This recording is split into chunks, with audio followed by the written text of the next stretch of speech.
कबीर जयंती के इस पवित्र अवसर पर आइए सुनिए कबीर साहिब की बेहद वाणी। इस कार्यक्रम में हमारे सभी लोगों का मैं स्वागत करता हूँ। कबीर जयंती की हार्दिक शुभकामनाएं देता हूँ और आज के विषय को शुरू करता हूँ।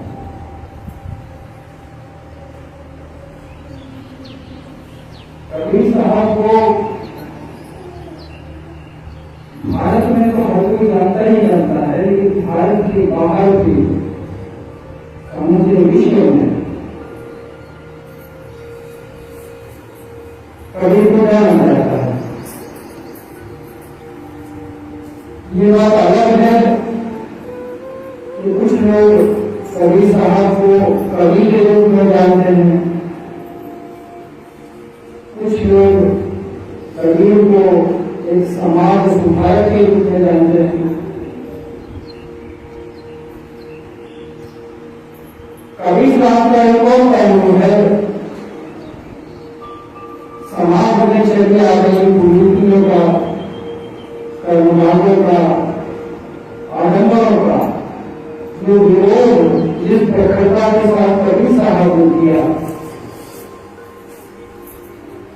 उतना शायद कोई महात्मा इस देश में नहीं कर पाया।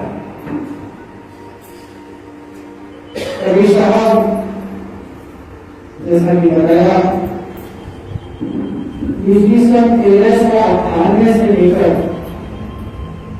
1518 तक, मतलब करीब करीब 120 साल इस धरा पर रहे और पूरे 120 साल उन्होंने इस मानवता को, इस जीव को तारने के लिए क्या आवश्यक है और इस मनुष्य जन्म को सुंदर बनाने के लिए क्या जरूरी है, इसका मार्गदर्शन करने के लिए उन्होंने खर्च किया। हमारा क्योंकि सभी कबीरपंथी हैं, हमें कबीर को जाना है, इस वजह से आज कबीर साहब का जो सबसे महत्वपूर्ण पहलू था उनके जीवन का, जो आध्यात्मिक पहलू था, हम उसी के बारे में चर्चा करेंगे। वैसे कबीर को जान पाना इतना आसान काम नहीं है। मैं भी बहुत सारे कबीर पंथियों से मिला हूँ, आज भी मिला हूँ। बड़ी बड़ी गाड़ियां हैं वहां पर, महात्मा विराजमान है जो अपने आप को कबीर कहते हैं, लेकिन हम आप जानते हैं कि कबीर को कितना समझना है। कबीर की महानता को हम आप भी शायद न जान पाते यदि हमें डॉक्टर दिवाकर हमारे साथ सदगुरु के रूप में न मिले। कबीर को वही समझा सकता है, कबीर को केवल वही बता सकता है जिसने स्वयं कबीर को जाना हो। और मेरे आपके सदगुरु डॉक्टर दिवाकर हमारे साहब ने, क्योंकि वो स्वयं कबीर रूप थे, कबीर को उन्हें सपूर्ण रूप से जाना था और उसी का अनुभव उन्होंने अपने जीवन हमें और आपको दिया। पिछले साल सदगुरु दिवाकर साहब ने देव क्या किया और तब थोड़ी देर के लिए मुझे भी ऐसा लगा, मेरे तमाम भाइयों को बहनों को भी ऐसा लगा कि अब क्या होगा। जो कबीर की विचारधारा, उसका प्रचार प्रसार, जो आध्यात्मिक प्रयोग सदगुरु दिवाकर साहब ने भारत की कोने कोने में पहुंचाया था, एक पल के लिए डर लगा कि आगे न जाने क्या हो।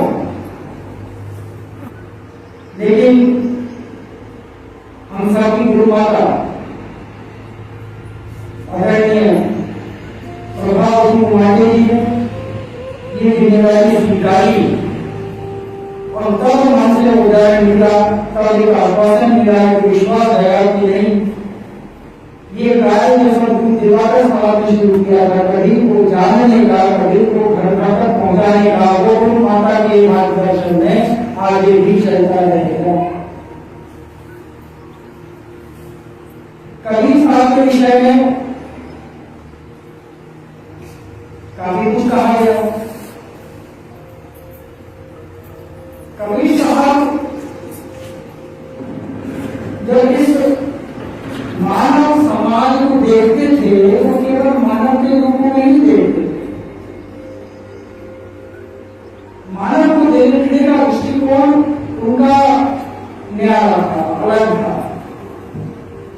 मनुष्य में उन्हें कभी कोई हिंदू नजर नहीं आया, कभी कोई मुसलमान नजर नहीं आया, कभी कोई ईसाई नजर नहीं आया, कहीं कोई जाति वाला नजर नहीं आया।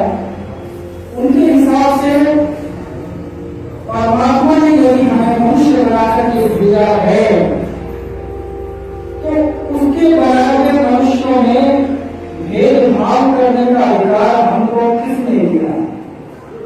कभी आजादी ने दिया, किसी को नहीं। और यदि फिर भी हम मानव समाज को धर्मों में, जातियों में, पंथों में यदि हम बांटते हैं, तो उनके अनुसार ये एक बहुत बड़ा पाप है। और जो व्यक्ति इस पाप में लिप्त है, वो कुछ और कर सके न कर सके, लेकिन वो व्यक्ति नहीं कर सकता।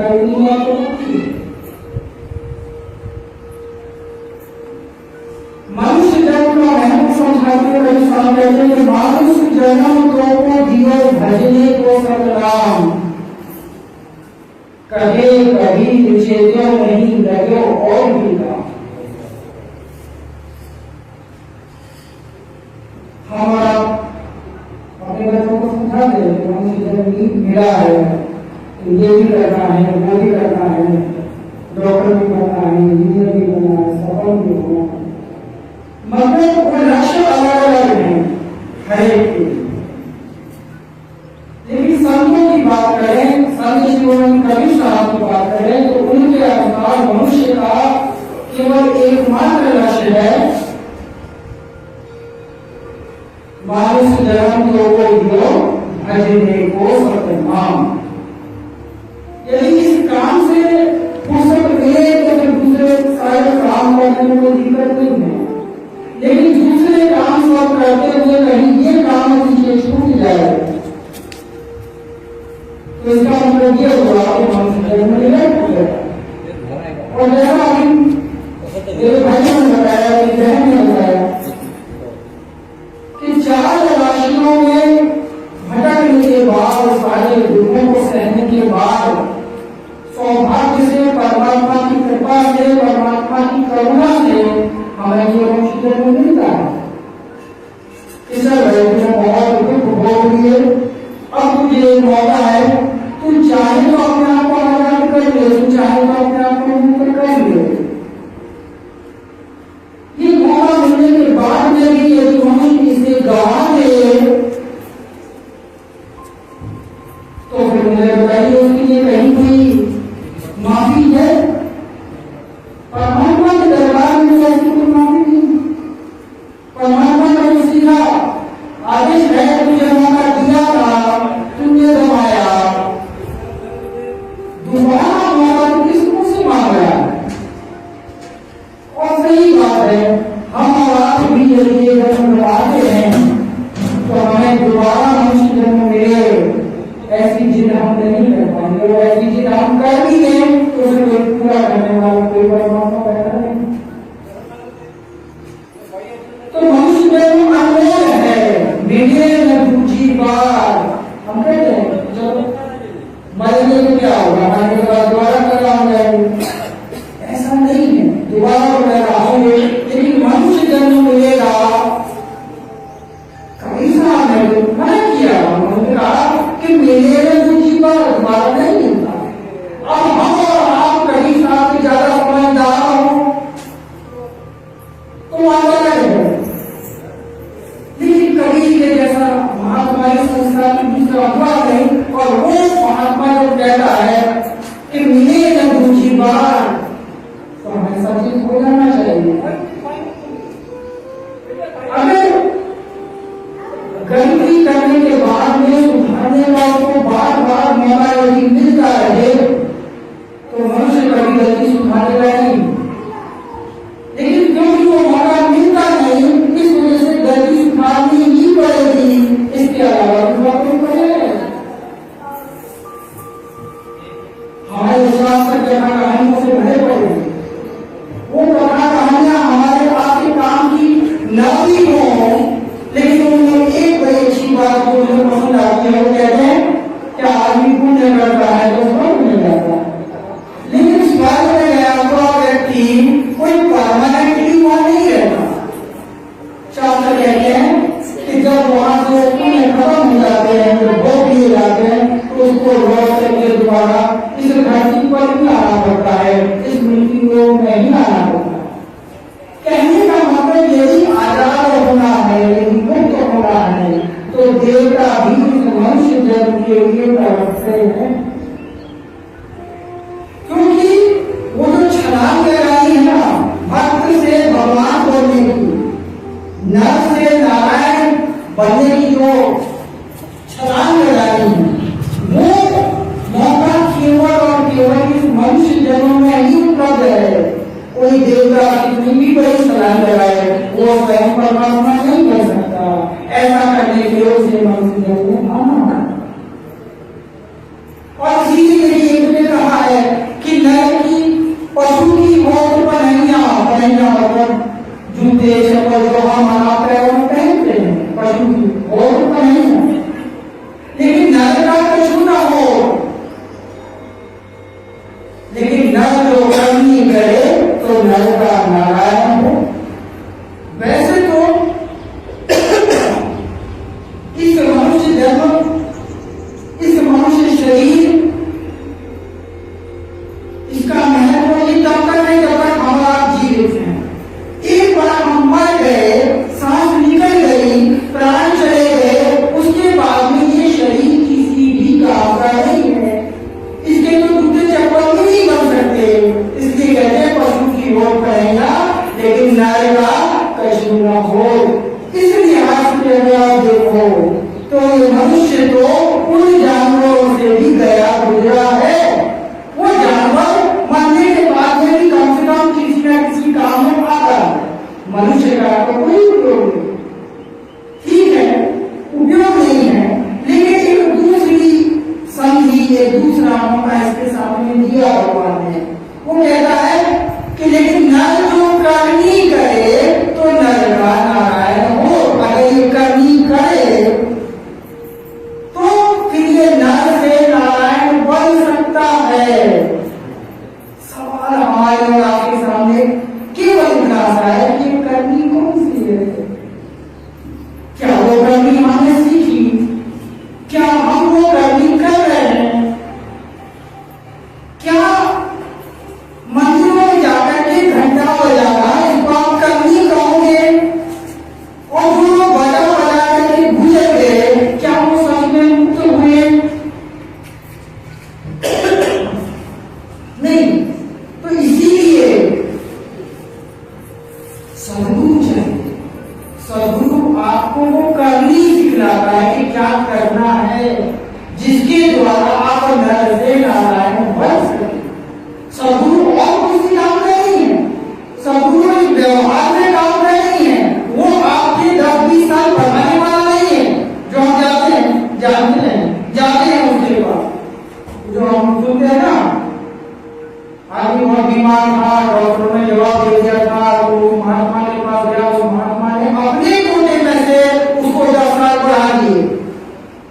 भाई बहन ऐसा चमत्कार कहीं कुछ नहीं होता। कभी साथ में स्पष्ट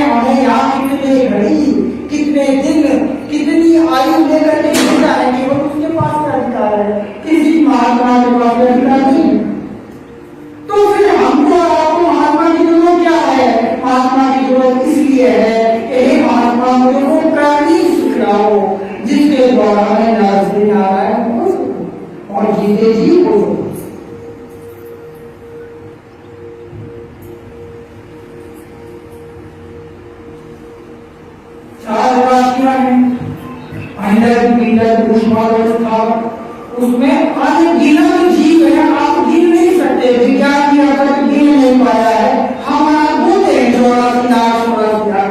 मुझे बताइए गिना किसने? 84 लाख तो बहुत छोटा आंकड़ा है। विज्ञान की नजर में 84 लाख तो बहुत छोटा आंकड़ा है। इससे भी न जाने कितने गुना प्रकार के जीव इस धरती पर वास करते हैं।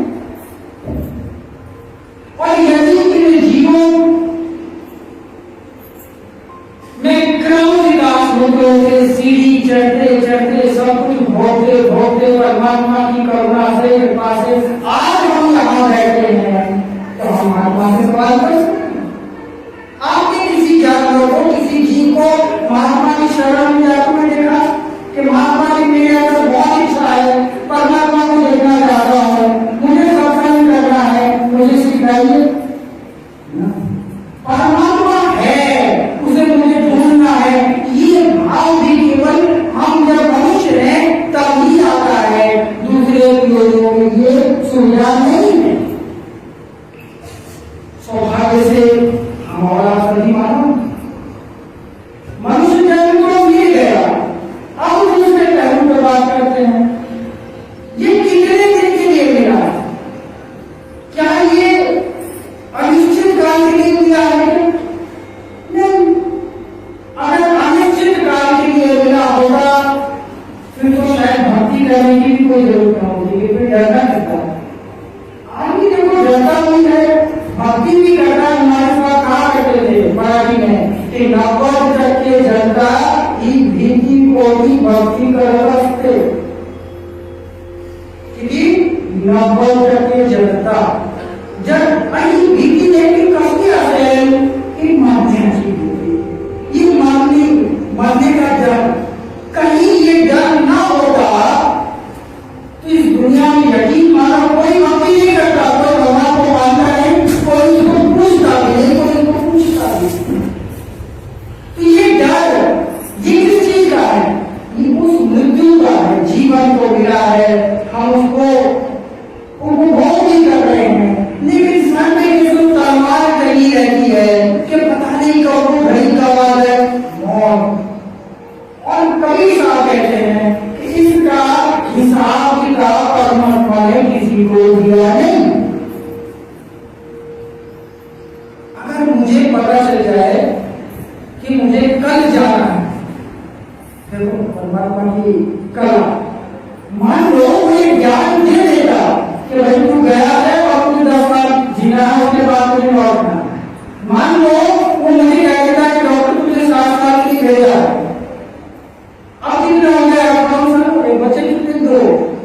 डॉक्टर यहाँ पे बैठा हुआ ही कर रहा होगा, डॉक्टर कुछ और काम कर रहा होगा। क्या है? पक्का 2 वर्ष आएंगे, काय करूँगा काय नहीं करूँ। जरा कोई प्राधान्य क्रम होता, हिंदी में जिसको हम प्राथमिक टाइम बोलते हैं, वो सब बदल जाती है। आदमी क्या होगा? संज्ञान महत्व का काम होगा तो पहले हम ही आएगा, बरोबर? आई संज्ञान महत्व का काम कौन सा? एक बदलना को तो आमचा तुझा मन की मांगे क्यों? आई इसे जरा जिसको हम होशियारी कहते हैं, जिसको हम चालाकी कहते हैं, और ये चालाकी हमको लेकर के डूबती है। कैसे डूबती है? क्योंकि हम ये तय नहीं कर पाते कि मेरे जीवन में सबसे महत्व का काम कौन सा है। आदमी को पता लग जाए उसके पास में केवल 1 साल हो जाए, वो क्या करेगा? वो पहले घर बनाएगा, बाल बच्चों से करेगा, उनकी शादियां करेगा, ये सब काम करेगा। मानव जन्म को जीवो भजने को परिणाम प्राथमिक काम कहाँ पर है? कहीं नहीं है, किसी के लिए काम नहीं है। और इसीलिए ये जीव बार बार धोखा खाता है। परमात्मा ने बहुत अच्छा किया, किसी को बताया नहीं कि तू कब जाएगा यहाँ से, तेरे हिसाब से कब होगा। यदि पता होगा तो हम और आप ठीक से जी ही नहीं पाते। अपन कितनी मौत जरूरत नहीं है,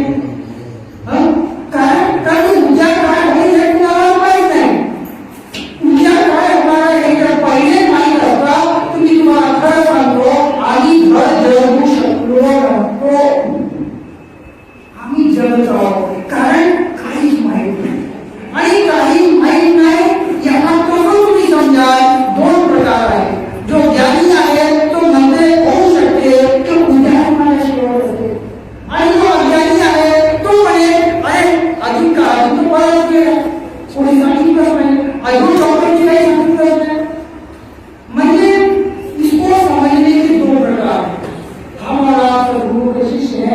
इसको अलग तरीके से समझते हैं। कभी साहब बोलते हैं खबर नहीं या जग में पड़ेगी, न जाने कोई पल में आना हो ना हो, इसलिए सुकृत कर ले, नाम सुधर ले, हो जाने करेगी। लेकिन ऐसा करना चाहिए था। सवाल अपने आप से करना पड़ेगा कि क्या ऐसा हम कर पा रहे हैं, क्या ऐसा करता हुआ कोई दिख रहा है। सुकृत कर ले, नाम सुने ले, हो जाने करेगी। कल क्या होगा क्योंकि मैं नहीं जानता, इसलिए मुझे ये मान करके कि वो मेरा जीवन अगले पल खत्म हो जाएगा, ये मान करके यदि आप उनकी लगाए, यदि आप भक्ति में उतरे तो ही भक्ति हो सकती है। अभी तो मेरे पास बहुत टाइम है, बुढ़ापा पड़ा है, अभी तो जवान हूँ, बुढ़ापे में करना चाहिए, काम करना है, कर लूंगा। ये मानसिकता को लेकर के हम भक्ति मार्ग को उतरते हैं, तब हम भक्ति नहीं कर पाते। कभी साहब क्या मुझे बुढ़ापे के बारे में वो बोलते हैं हाथ सूख गए, मांस सूख गए, पांव पड़े जैसे ऐंचा काटी। ये वर्णन किसका है? हमारा हम कभी देखते हैं एल्बम में, घर में फोटो एल्बम होगी, हाँ रामायण महाराजा फोटो, हाँ वालेला जारा उनका देवाचा फोटो, हाँ मंगल झाला होगा देवाचा फोटो, बघा तुझा देवा कसा दिसतो, हा लहानपणी दिसतो। लेकिन बचता कोई नहीं है, फोटो अनेक प्रकार के हर किसी के आने ही आने हैं। कौन सी अवस्था बुढ़ापे की? क्या होते कभी साहब हार सूख गए, हार में सूख गए, मांस सूख गए, पांव पड़े जब ऐसा काली दरिद्रा है, पूरी नहीं आधार पाएंगे पूरा नहीं तो एक दिना पूरा बंद तुम्हारा कौन बंद हो गई, तुम पकड़े चुपचाप होता है ना, आता पढ़े हाथ बोलना, आता डॉक्टर कौन गया, आता उसका तो माता कर नहीं मिला। हाथ सूख गए, मांस सूख गए, पांव पड़े जब ऐसा काली, अरे आंख में आगे सूझत नहीं, लाल गिरे जैसे बोलिए आंखों के सामने कौन है ये हम पहचान नहीं पाते। क्यों? क्योंकि जैसा शरीर वैसे ही शरीर का हर एक अंग जवाब दे सकता है। वो बुढ़ापा हर चीज पर हावी होता है। लाल गिरे जब कोई पानी, दिया पूता कोई काम ना आवे, दिया पूता कोई काम ना आवे, देख न घूट पानी, एक घूट पानी पिएगा मांगो, अगर मिल जाए तो खर्च उधर नसीब है। जब पानी में डाला तो शिकायत करने वाली कोई बात ही नहीं है, ये तो हर किसी के साथ हो रहा है। दिया उनका कोई काम ना आए, देख न घूट पानी, कहे कबीर का सोचो, कि क्या सोच रहे हो, अब क्या सोच रहे हो, अब सोच करके पैसा भी नहीं, क्यों? क्योंकि दिन आए सिलाई आधा दिवस संकट आए, अगर तुमसे मना कितनी नहीं इच्छा जाती जा रही कि नहीं आता नहीं भक्ति करी, अब मैं भक्ति करूंगा, ईमानदारी से करूंगा, लेकिन आपका शरीर साथ नहीं देगा, आप भक्ति नहीं कर सकते। इसलिए मानव जन्म को जियो, भजनी को सपना कब भजना है, बुढ़ापे में नहीं भजना है, बुढ़ापा आने का इंतजार नहीं करना है, जब तक आपके शरीर में ताकत है। क्योंकि तुम्हारे साथ कहा करते थे भक्ति करने के लिए भी बहुत सारी ऊर्जा चाहिए, भक्ति करने के लिए जितनी ताकत चाहिए उतनी ताकत संसार का कोई काम करने के लिए नहीं। भक्ति में जो आप सूची पर चढ़ाते हो तो जितनी ताकत चाहिए वो उसके लिए शरीर की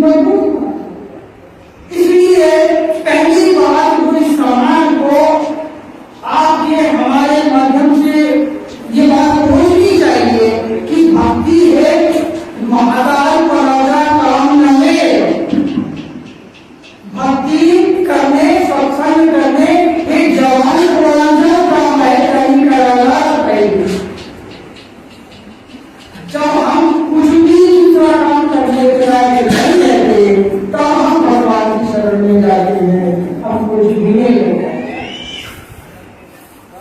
इसलिए कभी क्या होते हैं, सुकृत करके नाम सुनेंगे वो जाने कल की। लेकिन ऐसा हो रहा है क्या? ऐसा होता हुआ दिख रहा है क्या? कभी बोलते नहीं ऐसा होता हुआ तो मुझे नहीं दिख रहा। क्यों? कौड़ी कौड़ी माया जोड़ी बात करे चली। हर एक आदमी किस चीज में व्यस्त है, किस चीज में उलझा हुआ है? वो उलझाए केवल कौड़ी कौड़ी माया जोड़ी। जितनी माया में इकट्ठा कर सकूं वो मेरी दृष्टि में सबसे ऊपर है। प्रायोरिटी, प्राथमिकता। गेली का लाइन गेली का मला आवाज जाएगी ये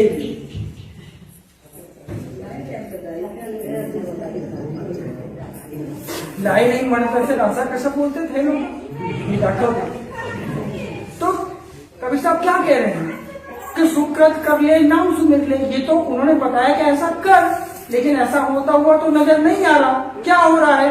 कौड़ी कौड़ी माया जोड़ी बात करे छल की। देखो ये छल, छल मतलब एक एकामेकाला लुबाडणे, एकामेकाला त्याला म्हणतात छल कपट। मला सांगा, हे दोन्ही भाषा येत आहे बरं, हिंदी येत आहे, मराठी येत आहे, ते येऊ द्या जशी येते। माणूस छल का करतो, कपट का बरं करत असेल? मला माझा स्वार्थ साधायचा, तो जर असं सहजरित्या स्वार्थ साधता येत नसेल तर मग काय करायचा? तर मग तिथे छलही कामी येतो, कपट देखील कामी येतो। भगवंतापर्यंत जाण्यासाठी छलची काही गरज नाही, कपटची काही गरज नाही। परंतु या जगात तुम्ही जर पाहाल तर कौड़ी कौड़ी माया जोड़ी बात करे छल की।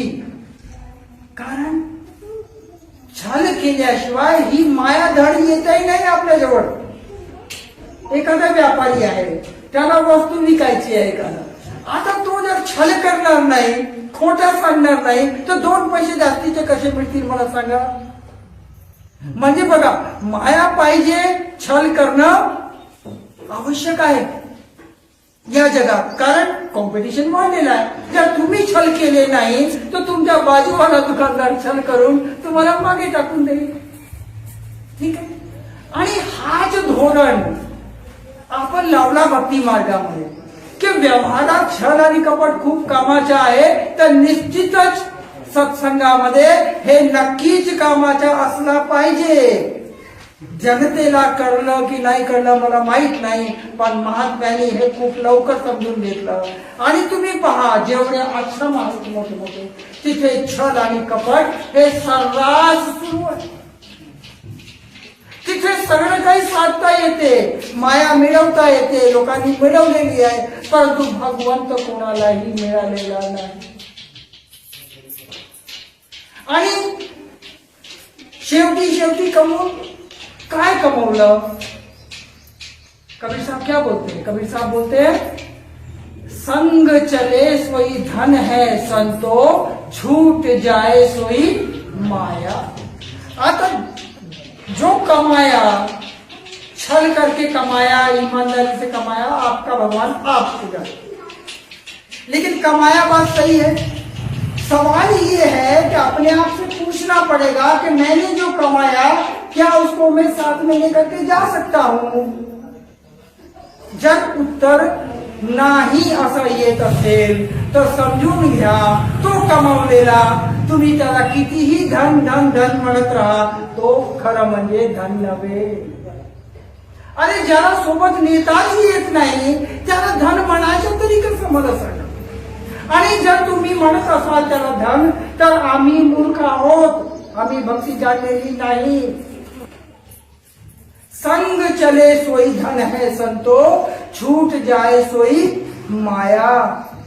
मी कमावलेला जर का मागे सुटत असेल, मागेच राहून जात असेल, तर ती नक्की माया आहे आणि ती कामाची नव्हती। अख्खं आयुष्य ती माया कमवण्यातच गेला। भगवंत मिळायचा कधी? परत मनुष्य जन्म मिळेल याची तर गॅरंटी नाही आहे। कबीर साहेब तर म्हणतात, मिळेल दूजी बात, पुन्हा मिळत नाही। तर मग मला सांगा, हा जन्म वाया गेला की नाही? आणि ज्याचा जन्म वाया जात असेल तो मला सांगा, मनुष्यासारखा कोणी स्वतंत्र आहे का? आजूबाजूला बघा, जेवढे ढोर डंगर आहेत, गाई म्हशी कोंबडे, इतके कोंबडे बकरे त्याची आता गोष्ट निघाली, कापले जातात. ते का बरं कापले जात असतील मला सांगा? कारण ते स्वतंत्र नाहीये. ते कुठल्या तरी कुणाच्या तरी खोट्यात बांधलेले आहेत. ते स्वतंत्र नाही आहेत. मनुष्य हा स्वतंत्र आहे मित्रांनो. हा स्वतंत्र असून जर हा निरर्थक जाऊ देत असेल या जन्माला, तर मग मला सांगा, हे फर्याद घेऊन जाईल तर कुणाच्या द्वारे? हा कुठेच जाऊ शकत नाही. जरी गेला तरी याला कुठेच दाद देखील मिळणार नाही. आणि म्हणून जे काही आपण कमवत आहोत ते फक्त आणि फक्त माया आहे. ही गोष्ट जर का खरी असेल, ही गोष्ट जर का तुमच्या आमच्या लक्षात येत असेल, तर मग प्रश्न येतो की खरा धन काय? ज्याला खरोखर धन म्हणता येईल, ज्याला खरोखर संपत्ती म्हणता येईल, ज्याला खरोखर सोबत नेता येईल, असा धन कोणता? याला शोधणे हा भक्ती मार्ग. म्हणजे काय आला? शोधन आला. कथा कहाण्या नाही. त्या धन जो सोबत नेता येतो त्याला शोधणे. कुठे आहे, कुठे ठेवला आहे, त्याला कसं कमावता येते, कमवून त्याला कुठे साठवून ठेवायचा, या सगळ्या गोष्टीचा शोध घेणे हा भक्ताचा काम. आणि भक्त जर का फक्त माता पूजन मध्ये धन्य मानत असेल स्वतःला, तर जन्म वाया जात आहे. आता जर हे सगळंच जर का माया असेल, पहा मायाची व्याख्या संतांनी अजून केली. संतो दृष्टी पडे सो माया. किती मोठा ज्ञान दिला एवढूस.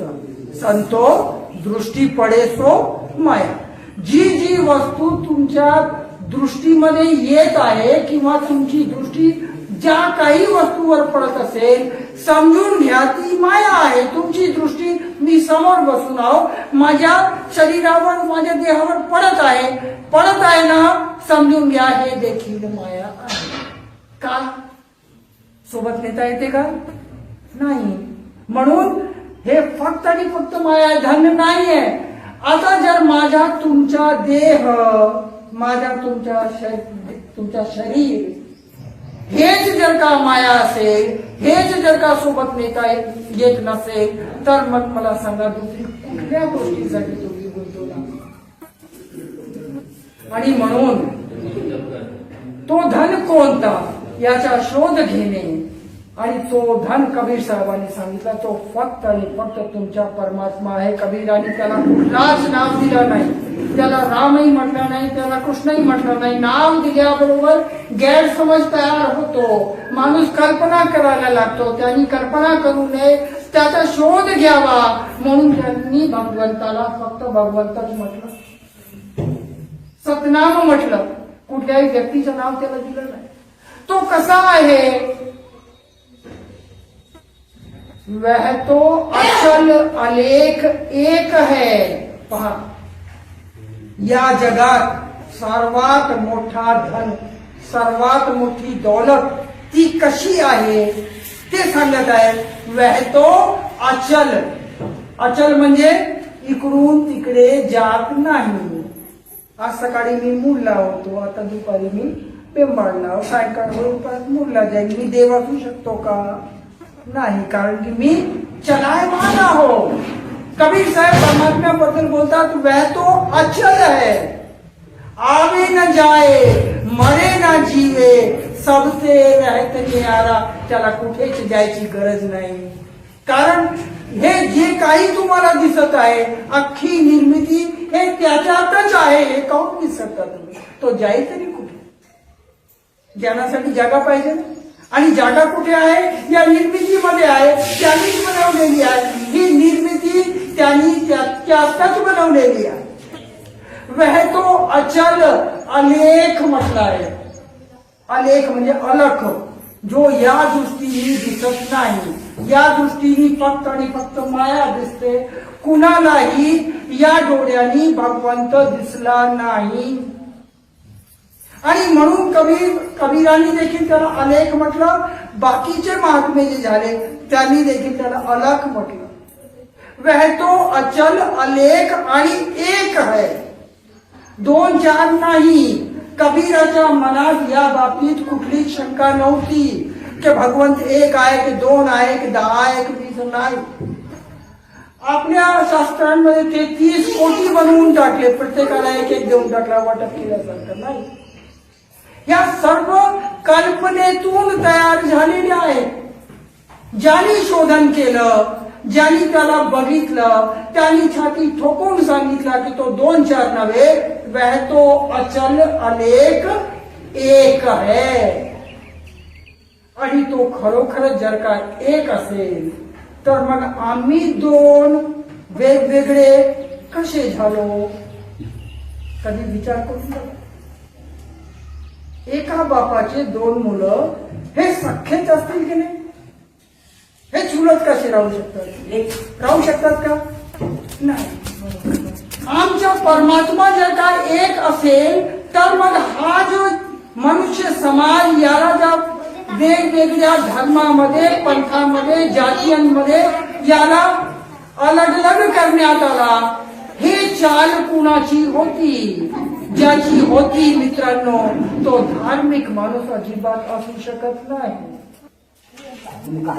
तो धार्मिक असू शकत नाही. भगवंताची जेवढी ही संतान आहे त्यांच्यामध्ये भेद निर्माण करणारा जर कोणी स्वतःला महात्मा म्हणून घेत असेल, त्यांनी कितीही वेद पुराण शास्त्र लिहिले असतील तरी तो धार्मिक असू शकत नाही. याचा अर्थ त्यांनी स्वतः परमात्मा बघितला नाही. वह तो अचल अलेख एक है, ज्ञान दृष्टी में आया. कुठल्या दृष्टीमध्ये तो दिसतो?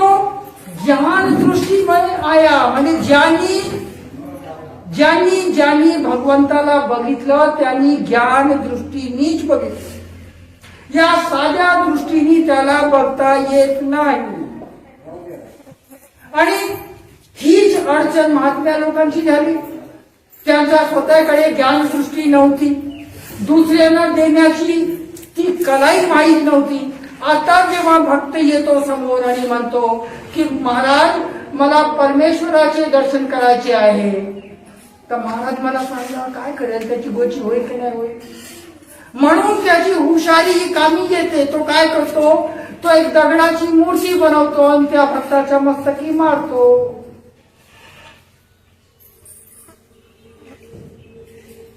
पाषाणाची करुनिया मूर्ती स्थापना करती द्विजमुखे, तयासी मानताती देव विसरूनी देवाही देव. हे चालबाजी कोणी करत आहे? मला भक्ती करायची आहे, परंतु जर का माझ्या लक्षात ही चतुराई येत नसेल तर भक्ती मार्ग हा माझा नव्हे. मी या भानगडीत पडायलाच नको. भक्ती हा जीवनातला अतिशय गंभीर विषय आहे. ज्ञान दृष्टीने दिसतो तर ज्ञान दृष्टी मला कुठे मिळेल याचा शोधन करावं लागेल. कोणी आहे का ज्याच्याकडे ज्ञानदृष्टी आहे? आम्ही तुम्ही ओळखलं, ते साहेबांकडे होती म्हणून आम्ही त्यांच्या शरणी गेलो. काही प्रसाद मागण्यासाठी तर गेलो नव्हतो ना. आयुष्य वाढवून द्या साहेब असंही कधी काही केलो. आम्हाला तुम्हाला ती ज्ञानदृष्टी पाहिजे होती म्हणून आम्ही साहेबांच्या चरणी गेलो. आणि जेव्हा ती ज्ञान दृष्टी लागते तेव्हा कबीर साहेब म्हणतात, हम तो लखाती हूं लोक में, तू क्यों कहे अलेख. अरे मी तर त्याला 3ही लोकात बघितलेला आहे. मला तर एक एवढीशी जागा अशी सापडली नाही जिथे तो भगवंत नाही आहे, आणि तू म्हणतो कुठे पाहू आणि कुठे पाहू. कारण कबीराकडे ती दृष्टी होती, माझ्या तुझ्याकडे कदाचित ती नसेल. म्हणून हा मनुष्य धांदळतो, इकडे जातो तिकडे जातो, कुंभ मध्ये जाईल, अयोध्येमध्ये जाईल, काशीमध्ये जाईल. काय करेल बिचार. ज्ञान दृष्टी आहे, उपलब्ध आहे, हे जनतेला सांगण्याचं काम कुणाचा? हा काम तुमच्या आणि माझा. प्रचार प्रसार करणे म्हणजे नेमका काय करणे? आपल्याला जनतेकडून वर्गणी नको आहे ना? नाही आहे, नाही पाहिजे. आपल्याला फक्त त्यांना हे सांगायचं आहे की ज्या दृष्टीने भगवंत पाहता येतो ती दृष्टी आजही देणारा उपलब्ध आहे. आणि म्हणून भटकू नका. दगड पूजायची काही गरज नाही आहे, दगड पूजून समाधान मानायची काही गरज नाही. आता काय करू, ज्ञान दृष्टी नाही आहे, देव तर पाहता येत नाही, देव पाहता येत नाही, चला त्याची मूर्ती तरी किमान पुसून टाकू, काही ना काही पुण्य मिळेल. काहीच मिळत नाही. मराठी संत सांगून गेले, चित्र लेप काष्ट मृतिका पाषाण धातू तिथे देव कैसा मूर्खा भ्रांती पडली. त्यांनी शब्द वापरला मूर्ख, भक्ता भ्रांती पडली असं नाही. भक्त भ्रांतीत पडला असं म्हटलं नाही, त्यांनी म्हटलं मूर्खा भ्रांती पडली. मूर्ख, तू भ्रांतीत पडला आहे, तिथे देव नाही. आता असा देव ज्याला कबीर साहब अचल अनेक एक म्हणतात, तो आहे तरी कुठे? तो आहे कुठे?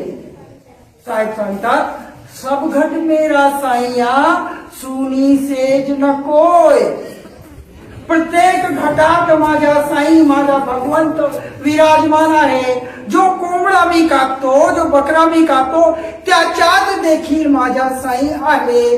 तुमच्याकडे ती दृष्टी नाही, त्याला कोण काय करेल? पहा, आपण म्हणतो साहेब ती दृष्टी नाही मिळवली तर एवढा काय फरक पडेल? खूप मोठा पाप होत आहे. ज्या घटात भगवंत होता त्याला त्याची कत्तल करण्यात आपण एक सेकंद वाया घालवलं नाही. असा व्यक्ती तो जगात कितीही श्रीमंत होईल, कदाचित कितीही माया जमा करेल, परंतु तो भक्ती करू शकेल असं कदापि शक्य होत नाही. सब घट मेरा साईया सुनी सेज नकोय. एक काही सेज, सेज म्हणजे श्वास घेणारा देव, बोलणारा, चालणारा, फिरणारा, व्यवहार करणारा देह, मानव रूपात असेल कुठल्याही रूपात असेल, तो जिवंत आहे ना. तो जिवंत त्या भगवंतामुळेच आहे. जो कोणी जिवंत तुम्हाला दिसतो तो भगवंतामुळेच जिवंत आहे. आणि म्हणून कबीर साहेब म्हणतात, जर तुम्हाला पूजायचाच असेल तर म्हणतात, चेतन प्रतिमा पूजिये कटे जुगन जुगन के पाप. जर का तुला प्रतिमाच पूजायची असेल, जर का लहान पोराबाळासारखा हट्टच करायचा असेल की नाही मी माझ्या घरी एक मंदिर बांधीन आणि मंदिरात प्रतिमा मूर्ती असायलाच पाहिजे आणि त्याची मी पूजा करीनच, असा हट्ट जरी तुमचा असेल तर कबीर साहेब म्हणतात पूजायचीच असेल तर चेतन प्रतिमा पूजा. का? कारण की सब घट मेरा साईया सुनी सेज नको. म्हणजे या शरीरात जो जिवंत आहे, जी चेतना आहे, जो प्राण आहे, त्याला ओळखा. त्याला जर का ओळखता आलं, त्याला जर का बघता आलं, त्याचे जर का दर्शन घेता आले. आणि म्हणूनच दिवाकर साहेब नेहमी म्हणायचे की चलना तुमको ही पडेगा. मी जाऊ शकत नाही तुमच्या ऐवजी, कारण तो मार्ग जातो तरी कुठे कुठे जातो. तुमच्या देव तुम्हाला मला तुमच्याच घटात बघायचा आहे. माझा देव मला माझ्याच घटात बघता येईल. अशी सोय नाही आहे की मी माझा देव तुमच्या घटात पाहू शकतो. अशी सोय नाही. म्हणजे ज्यांनी ज्यांनी आजपर्यंत देव बघितलं त्यांनी त्यांच्याच घटात बघितलं. आणि म्हणून जेव्हा त्यांना तो दिसला आणि मग या शरीराकडे पाहण्याचा त्यांचा दृष्टिकोन बदलला. अरे बेटा, इथे तर भगवंत बसून आहे. आणि म्हणून त्यांनी कायेला पंढरी म्हटलं. असं उगाच म्हटलं नाही. काया ही पंढरी. कायाला पंढरी. ज्यांनी बघितलं, ज्यांनी म्हटलं, त्यांनी निश्चितच आतमध्ये असलेल्या आत्मारूपी विठ्ठलाचे दर्शन घेतल्याच असते. तो संत तो थापा मारत नाहीये. हे खूप सोपं आहे की या मंदिरात आहे, या तीर्थात आहे, ज्या तिथे तुला देव मिळेल. जर कुठेच नाही तो वरती बोर्ड दाखवून देणं की वरती भगवंत मिळेल. हे करणं, हे सांगणं खूप सोपं आहे. परंतु याच घटात आहे.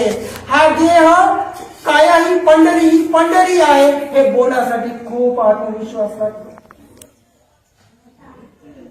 आणि मराठी संतांनी ते आत्मविश्वासाने सांगितलं. कबीरांनी ते आत्मविश्वासाने सांगितलं. सब घट मेरा साईया, सुनी सेज न कोय. सब घट मध्ये कोण कोणाला मला सांगा. फक्त हिंदू आला की नाही त्याच्यात, मुसलमान आला की नाही त्याच्यात, ईसाई आला की नाही त्याच्यात. जर प्रत्येक तो कितीही मुसलमान असेल, ईसाई असेल, जैन असेल, सिख असेल, कदाचित त्याला माहित नसेल त्याच्या घटात भगवंत आहे. पण तुम्हाला आम्हाला तर माहित आहे की सुनी सेज नको. जर आम्हाला माहित आहे तर आम्ही त्यांच्यामध्ये भेदभाव करण्याचा कुठलाही अधिकार आमच्याकडे नाही. हे जाणूनही जर का हा भेद आमच्यामध्ये कायम असेल, तो धर्माच्या आधारावर असेल, जातीच्या आधारावर असेल, गरीब अमीरच्या आधारावर असेल, याचा अर्थ अजून आपण खूप मागे आहोत. बरंच काही काम करण्याची गरज आहे. तो हा असा देव जो प्रत्येक घटात आहे. मग प्रश्न येतो की मग तो इतका जवळ जर असेल, इतका जवळ जर असेल तर तो मिळत का नाही, तो दिसत का नाही, तो भेटत का नाही. याचं उत्तर त्यांनी दिलं की वस्तू कहीं खोजत कहीं केही विद आवे हात. वस्तू आहे तुझ्याच घटात आणि तू त्याला शोधण्यासाठी कुठे कुठे धाव घेत नाही आहे. तुला ती वस्तू मिळेल तरी कशी, मिळू शकत नाही. वस्तू कहीं खोजत कहीं केही विद आवे हात. तुझ्या हातात ती वस्तू येईल कशी. म्हणजे हे आवश्यक आहे की वस्तू जिथे आहे तिथेच जाऊन त्याचा शोधन आपल्याला करावा लागेल. ना मंदिर में, ना मस्जिद में, ना काबे कैलाश में. 600 वर्षा अगोदर कबीरांनी सांगितलं होतं. ना मैं आऊं अवध द्वारका, मैं तो सांचे आस. सांची आस कुठे आहे, सांच कुठे आहे. तो तुमच्या घटाच्या बाहेर असू शकत नाही. बाहेर असेलही तरी बाहेर त्याचा अनुभव घेता येत नाही. जिथे घेता येतो तो हा घट. आणि म्हणून कबीर म्हणतात वस्तू कहीं खोजत कहीं केही विदावे हात. तू चुकीच्या जागेवर त्या वस्तूची शोधन करत आहे. तुझ्या हाती ती वस्तू लागणार नाही. कहे कबीर का वस्तू का भेदी लीजे साफ. भेदी म्हणजे त्याचा भेद जाणणारा. ती वस्तू घटात आहे तर कुठे आहे, घटात त्याला बघायचा तर कसं बघायचा. हे सगळे आध्यात्मिक प्रयोग जो जाणतो त्याला संतांच्या भाषेमध्ये भेदी म्हटल्या जाते. ज्याला सगळं काना कोपरा माहित आहे कुठे कायला कोण ठेवलेलं.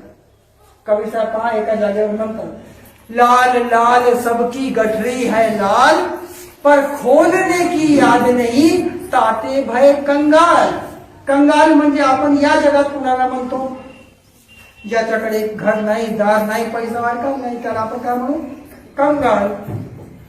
परंतु ज्याच्या घटात भगवंत असून त्याला माहित नाही की माझ्या घटात भगवंत आहे, मला सांगा त्याच्यापेक्षा दुसरा मोठा कंगाल तुम्हाला मिळेल का? लाल लाल सबकी गठडी है लाल. भेदभाव नाही केला त्याने. इथे जेव्हा पाठवलं तेव्हा त्या सगळी सोय करून पाठवलं. खोलने की याद नाही, पण ही गठडी खोलायची कशी? ही बांधून आहे. पुष्कळ गाठी आहेत त्याच्यात. एक एक गाठ कशी खोलायची?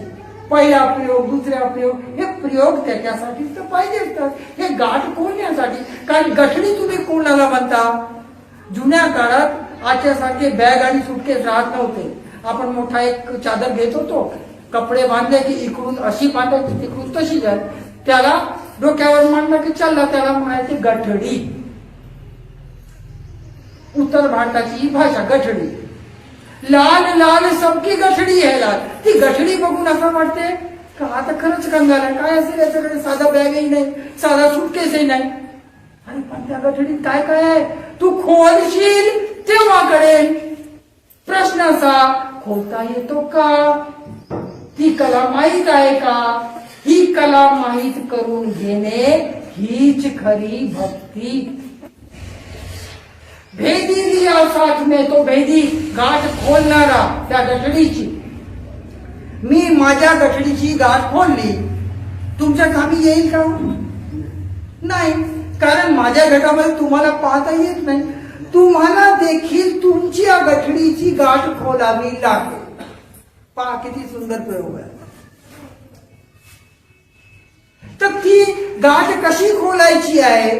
ते गाठ खोलून गठडी जेव्हा खुलेल तेव्हा लक्षात येईल, अरे माझी गठडी तर खरोखरच लाल आहे. लाल लाल सबकी गठडी है लाल. खोलने की याद नाही ताते भये कंगाल. मित्रांनो, आम्ही तुम्ही कंगाल नाही आहोत. ज्या घटात भगवंत स्वतः वास करत असेल तो जीव स्वतःला जर का कंगाल समजत असेल तर याच्यापेक्षा दुसरा दुर्दैव या जगात नाही. तुमच्या आमच्या सारखे श्रीमंत या जगात दुसरे नाही आहे. कारण की आम्ही जाणलं आहे की या घटात किती मौल्यवान वस्तू आहे. आणि ती वस्तू किती मौल्यवान असेल?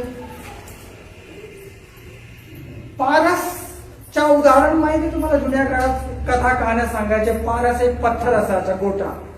त्याला लोखंडाची एखादी वस्तू आली आणि पारसचा स्पर्श केला तर लोखंडाची वस्तू नुसत्या या पारसच्या स्पर्शाने सोन्याची व्हायची.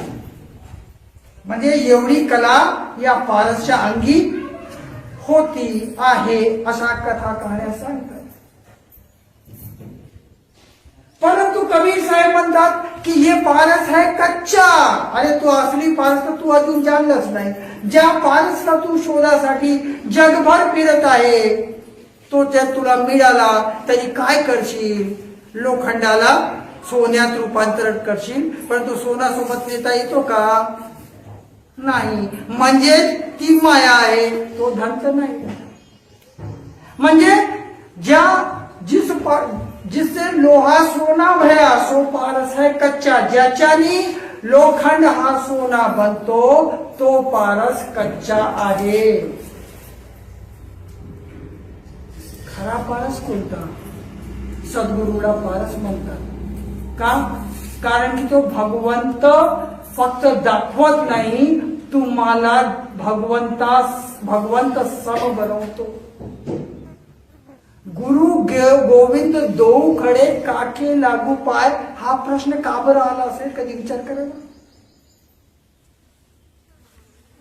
कारण भक्त हा निर्णय घेऊ शकत नाही. भगवंत सृष्टीचा निर्माता आहे. गुरु हे त्यांनी दाखवलं नसतं तर माहीत कसं झालं असतं? कोण मोठा? तर हा भगवंत जो तुमच्या आतमध्ये आहे त्याची जाणीव ज्या क्षणी होते तुम्ही त्या क्षणी मुक्त होता, त्या क्षणी. कबीर साहेब काय म्हणतात, जीवन मुक्त हमारा संतो, जीवन मुक्त हमारा हो, संशय नहीं, नहीं कुछ धोखा, करम भरम से न्यारा हो. जिवंतपणे हा अनुभव येणे की मी भगवंतासारखा झालो, नरचा नारायण झालो. आता मला भटकायची काही गरज नाही, मी मुक्त आहो हे जिवंतपणे ती प्रचिती घेणे, समजून घेणे, अनुभव घेणे. हे जर कोणी शक्य बनवलं असेल तर ते संत शिरोमणी कबीर साहेब होते. त्यांची आज जयंती आहे. सौभाग्याचा दिवस. आम्ही इथे एकत्र जमलो. पुनश्च तुम्हा सर्वांना जयंतीच्या खूप खूप शुभेच्छा देतो.